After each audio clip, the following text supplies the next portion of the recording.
அண்ணா government arts காலேஜில் படிக்கிறோம். PG படிச்சுட்டு இருக்கோம். எங்களுக்கு லேப்டாப் தரேன்னு சொல்லி தரல. எல்லாருக்கும் காலேஜ் படிக்கிற எல்லாருக்குமே தரேன்னு தான் சொன்னாங்க. இப்போ வந்து யூஜிக்கு மட்டும் கொடுத்துட்டு பிஜிக்கு தராமல் ஏமாத்திட்டு இருக்காங்க. நாங்கள் ப்ராஜெக்ட் எங்கே போயிட்டு பண்ணுறது? நாங்கள் டெய்லியும் ப்ராஜெக்ட் கடையில் போய் நெட் சென்டரில் 1 மணி நேரம் 2 மணி நேரம் நைட்டு பகல் எதுவுமே பார்க்காம போயிட்டு நிற்கிறோம். எங்களுக்கு இந்த அரசு என்ன பண்ண பாதுகாப்பும் இல்லை, எதுவுமே இல்லை. எங்களுக்கு லேப்டாப் தருவீங்களா மாட்டீங்களா? அது கூட பதில் சொல்லுங்க. நீங்கள் அட்லீஸ்ட் இந்த தரலைன்னா நாங்கள் வந்து சாலை மறியலில் ஈடுபடுவோம். வாக்கு உரிமை இருக்கு, அதுல நாங்க பாக்குறோம்.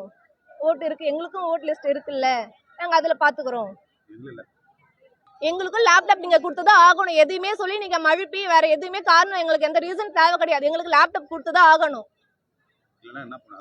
இல்லைன்னா நாங்க வந்து தொடர்ந்து ஈடுபட்டுட்டே இருப்போம் அந்த போராட்டத்துல.